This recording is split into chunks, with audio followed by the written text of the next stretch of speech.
Hello and welcome to today's episode of Talk of the Course. Matt here from the Racecourse Association, and I'm once again joined by my colleague Paul. Paul, how are you? Hello, Matt. I'm very well, thank you. Excited by today's episode because it's a guest and county close to my heart. We're joined by Charlotte Russell, who's the General Manager of Go Racing in Yorkshire, which is the body responsible for promoting racing across Yorkshire's 9 tracks and the trainers based in the county and everything that's good about racing in Yorkshire. Go Racing Yorkshire will tell you all about it. Yeah, so today we're going to discuss 2 initiatives in particular that are happening in Yorkshire that we thought linked really well with the industry's Project Beacon work. And that's the consumer insight program that's run from the BHA, GBR, and we've been working with the racecourses on that. That's what you're referring to, right? Yeah, and it manifests itself through those jobs to be done, which which includes sort of addressing welfare concerns, build emotional connection, creating a race structure and narrative, demystifying the sport, evolving the race day experience, and de-risking ownership. And if we can do those, we can potentially attract all these new people to come racing. Plus, in addition to that, we have a new game today, which is we're very excited about. I won't spoil it. If you've got to listen to right to the end of the podcast to hear the new game. But it could be the final end to the podcast, how well it goes, I don't know. But first, Charlotte Russell in conversation with Matt and I about all things going on in Yorkshire and Project Beacon. So Charlotte Russell, welcome to Talk of the Course. Thank you so much for joining us today. Thank you very much for having me. Delighted to be with you. Well, everyone says that. It's lovely. Everyone's so positive about coming on. We've got a couple of things to run through. I think let's get straight into it in terms of the digital content that Go Racing Yorkshire has been producing this year. I think it's relatively a new thing, but it's something that certainly is all over my timeline. I do enjoy watching the stuff that goes on. So just talk us through what that is and how it came about. I believe it's a chap called Matt Aldrin, who you've got as like an authentic voice of Yorkshire racegoers, and he goes out to the race courses and he's giving, I guess, people watching from home the flavour and the essence of a race day in Yorkshire. I'm really pleased you've described it like that, because that is exactly what we are aiming for, and the fact that it's on your timeline shows that the algorithms are working. So this is all really positive. Basically, what we were looking at was how we take a step forwards with our social media and what we do next. And everyone has that conversation. What do we do? How do we make it different? How do we showcase what we've got going on? We've got 9 wonderful racecourses in Yorkshire, and they're all so different. They all have their own unique selling points. They're wonderful. So we really wanted to be able to try and show that. So it's a case of, well, how do we do that? We wanted to get more reels, more video, more first-hand experience, and show that out there on the channels.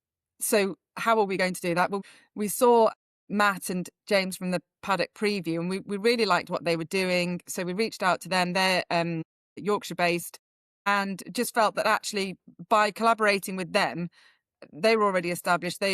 We liked the voice, we liked the tone, we knew what they were doing, and we felt that would fit for us. So rather than try and reinvent the wheel, it was a case of approaching them and saying, look, can we do something together? So that's sort of how it started. And we've now been to every Yorkshire racecourse. We were at Catterick last night, so we've been to all the Yorkshire racecourses. And so it's just a case of reviewing what we've done and then how we move forwards again.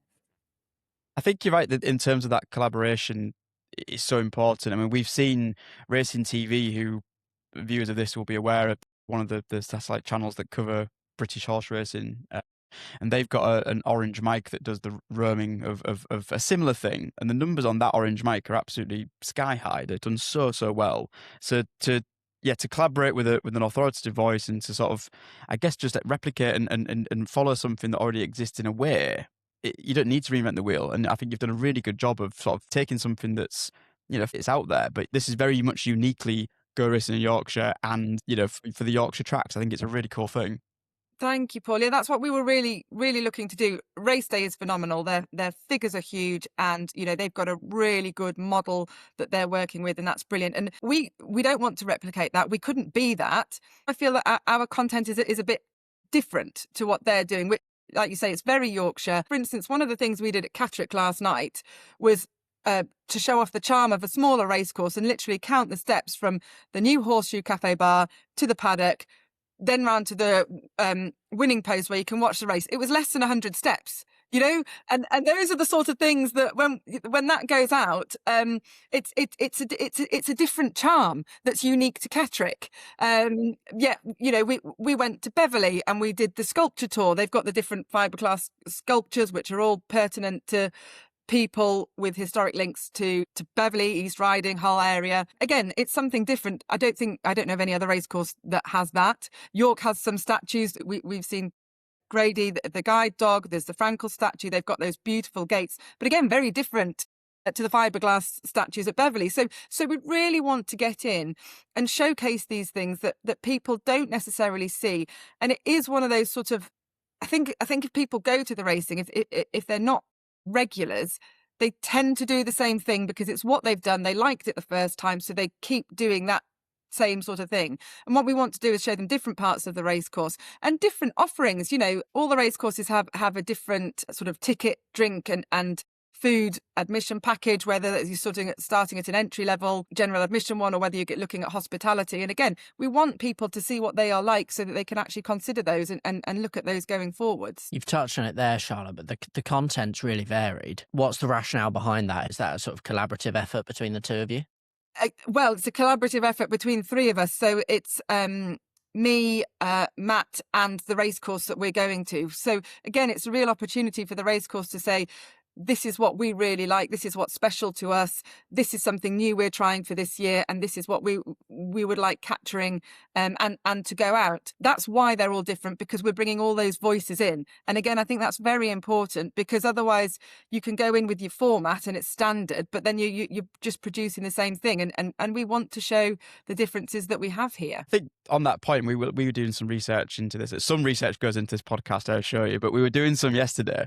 And I found in 20 minutes, there was interviews with racecourse CEOs, clerks, veterinary and equine welfare support, customer experience, food and drink, charity, form, racegoer interviews. It's just literally kind of all those things that you quite rightly say, Charlotte, make up a race day for lots of different audiences. And I think this content is doing a really good job of sort of touching on all of them to say, actually, if you're interested in any of these things, which, let's face it, someone will be interested in at least one of those, and you're semi-interested in racing, that you're getting the content served to you, come racing, try it for yourself. I think this is such a good way of giving people that window into what the race day experience is like. So the variety of it, I think, is probably one of the best things of it, actually. It's not just one thing. It's not trying just to be a paddock pick or a form guide for the day's racing. It's lots of different things which will appeal to hopefully a really wide-ranged audience. Well, that's what we're hoping. And the content is there. It's just finding it. And again, we have very, very different audiences. You go to Catterick last night. Yes, it wasn't the best weather, but the people there are pure racing enthusiasts. They know the horses. They were going to Catterick, whatever the weather, it really didn't matter. You go to, for instance, Pontefract on the Friday night when they had Boys Life on, you've got a bit more of a social crowd. It's a Friday night, it's after work, it was wonderful weather. So you are getting those different audiences. So again, we can capture those different things, the different chats with racegoers at different meetings on different days produces different content as well. So racing is one big tapestry, and it's a case of getting into all those different threads and then exploring the stories from there.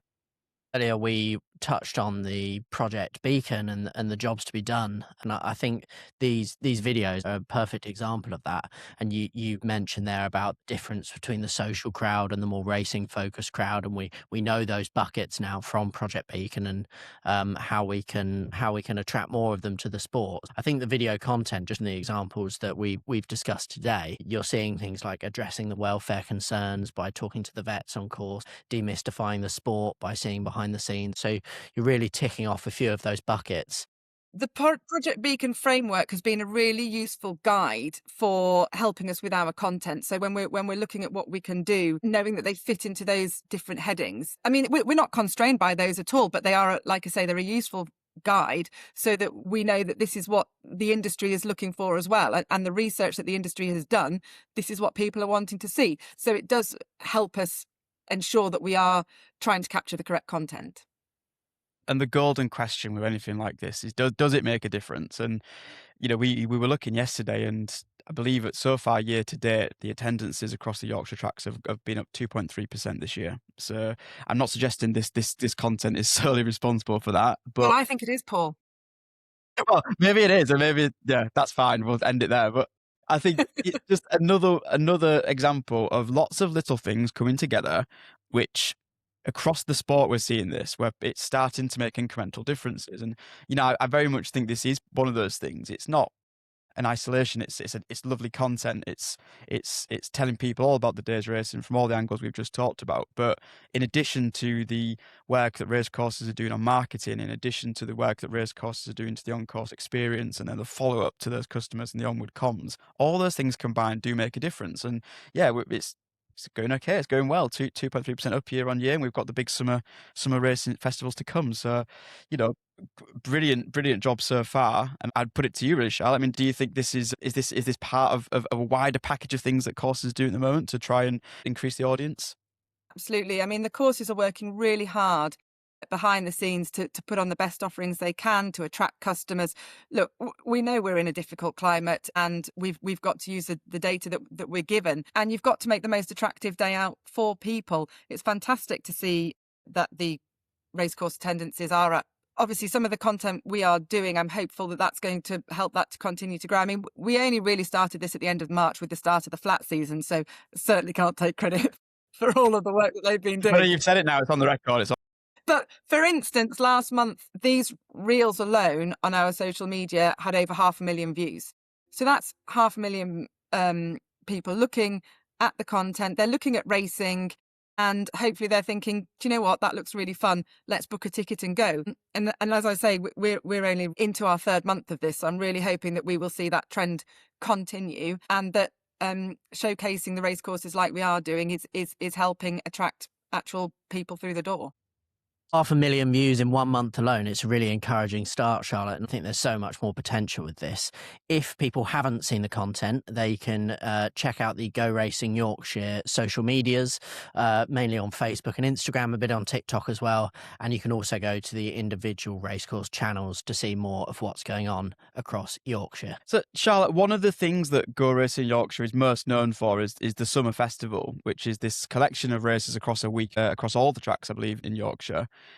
Tell us all about it. How long has it lasted, and why did it come about in the first place? So this is the 18th running of the Go Racing in Yorkshire Summer Festival, which is sponsored by Sky Bet. They've been involved from the very first running, which is fantastic to see their support over the years. It was an initiative by former chairman Simon Shannon, who was looking at the fixture list and noticed there was a week where actually only 8 of our 9 courses race. Obviously, when it started, Wetherby wasn't flat racing, and unfortunately they don't have a meeting during that week in July. Their season finishes in June, on Monday this year, actually. And so he just thought, well, why don't we package that up into a bit of a festival? It's a fantastic example of showcasing everything that racing has to offer in Yorkshire in 1 week.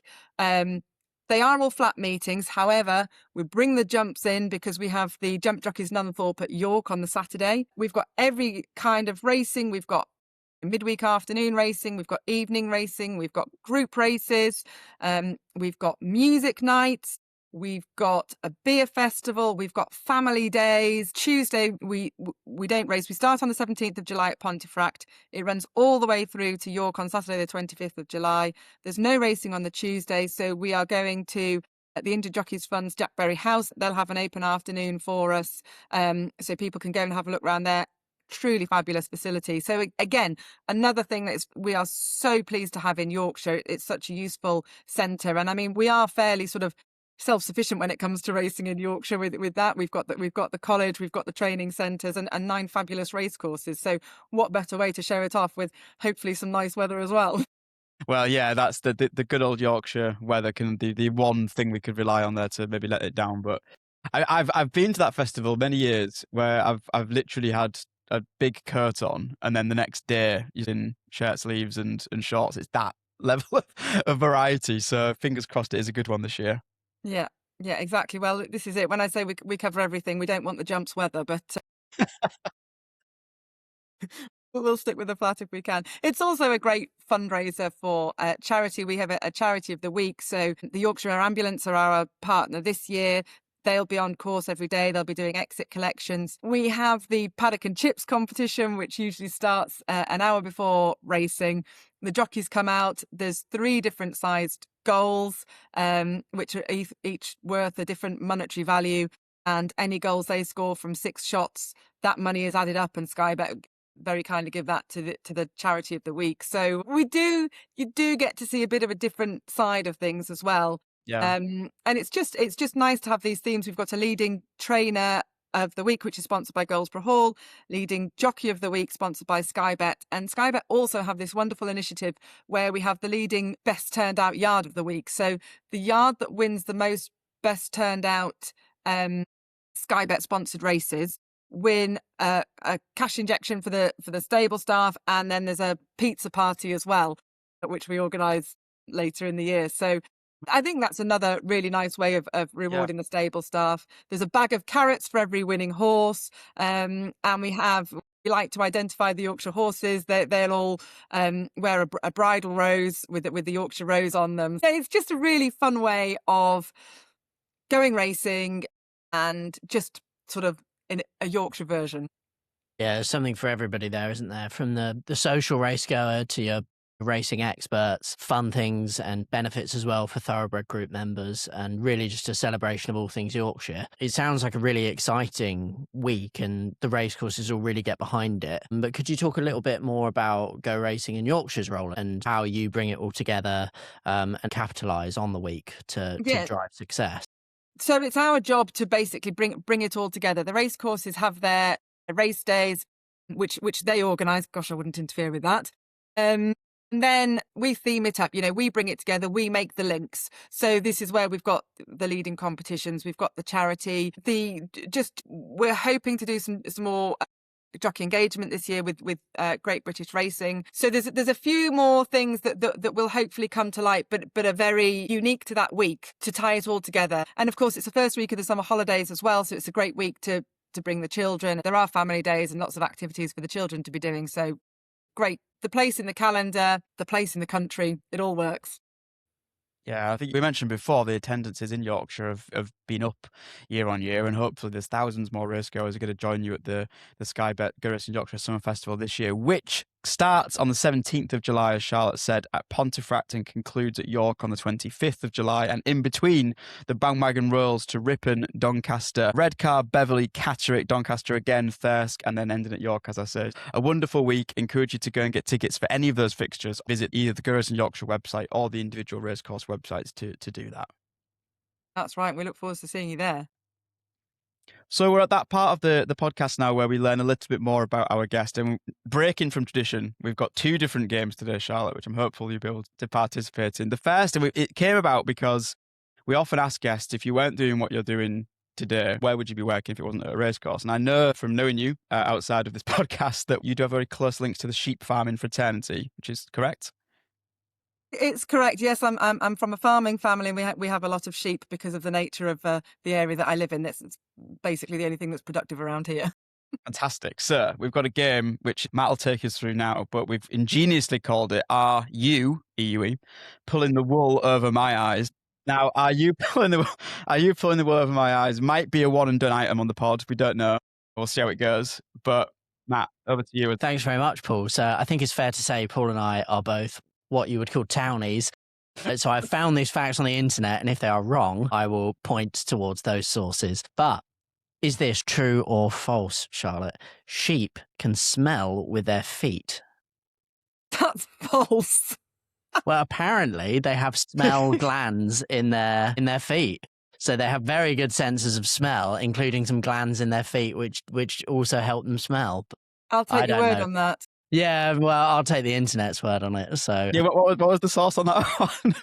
I think it was sheep facts for kids or something, but I can link the source in bio if people are interested. Fact 2, or perhaps not, was sheep have 360-degree vision. No. That one, you're correct. Apparently, they have rectangular eyes at the side of their head, which gives them vision of up to 270 to 320 degrees. So they do have a really wide field of vision, but they can't quite see right behind them. Whatever field of vision they have enough vision that they can find an open gate or miss the gap that you want them to go through. So, And then finally, we've got 3 celebrities. 2 of them own sheep, one of them doesn't. Do you know which one is the odd one out? So you've got Martin Clunes, yeah. Chris Pratt, and RuPaul. Do you Who's know Chris who those Pratt? 3 celebrities are for I start? know who Martin Clunes is. I've heard of RuPaul, but I don't know who Chris Pratt is. I think he's an actor in the Marvel Cinematic Universe. Is that correct, Paul? Okay. Yeah, Okay. he's Right. Parks and Recreation and a few other bits and bobs. So Martin Clunes does like animals, and he's something to do with horses, isn't he? He's a patron of a horse charity, I think. Mhm. So he could do. RuPaul, I mean, it doesn't seem likely, but then you wouldn't be surprised, would you? So I'm going to say that the one that. But then why have you thrown Chris Pratt in if he's the odd one out? Why indeed? See, I think this is a trick question, and all 3 of them probably do own sheep. Otherwise, I'm going to go for Chris Pratt doesn't. Well, I think good sound logic there. Again, according to my online sources, Martin Clunes and Chris Pratt do own sheep. And RuPaul, whilst living on a ranch in America, doesn't actually own sheep. So there you go. That was you pulling the wool over my eyes. Oh, I you think did. that was I think that was a huge success, and that could well come back to any other podcast in the future if they're interested in sheep. Okay, and now we've got the traditional end to the show, which is the quickfire 5. 5 questions, Charlotte. Quickfire rounds. Are you ready? Yeah, go for it. Good. Okay. Best food or drink you've had at a racecourse this year? This year? Well, I know exactly what it is. Need and Feed Pizza at Wetherby or Ripon or wherever they turn up. Oh my God, it's the best pizza ever. Really is. One to look out for. Your favourite non-Yorkshire racecourse to visit? Hexham. It's just beautiful. Beautiful. Great racing. Heart of all England. It's on the bucket list. The best racehorse you've ever seen in person? I mucked out Desert Orchid once. Wow. Okay. Yeah. Claim to fame. Who is going to be crowned the Cock of the North in 2026? Now, this is really interesting, actually, because, as you know, we're having a sort of a reinvigoration of Cock of the North this year, and the numbers keep changing quite a lot at the top of the table. Jason Hart won it for the first time last year. Dave Allen's been fairly close. I'm not sure he's won it before. Connor Beasley, last time I checked, and we've had quite a bit of racing since then, he was leading. So we don't know. Could be, Danny Tudhope's been crowned several times. I'm going to go for not a wild card, but I'm going to go for Joanna Mason. Yeah. Yeah. Will she be the first female Cock of the North, I believe? Yes, she would be. And finally, we had to ask this question just because of I have a view on this. What is the correct term for a bread roll? Bread roll? It's just a bread bun, isn't it? I'd have gone bread cake with the East Yorkshire roots there. Yeah, but I'm North Yorkshire. Yeah. You can keep your East Yorkshire to yourself. In North Yorkshire, it's a bread bun. Bread bun, right? Okay, that's it. A definitive bread bun. Charlotte, thank you very much for joining us today. It's been an absolute pleasure. Thank you. I have very much enjoyed being with you. Thank you very much. So that was Charlotte Russell talking all things Yorkshire and what's going on across the 9 tracks. I thought it was great to hear about the digital content that they've been producing and just the numbers that it's done in the first few months, considering it only got going at the start of the flat season. To have those sort of numbers already is really encouraging, isn't it?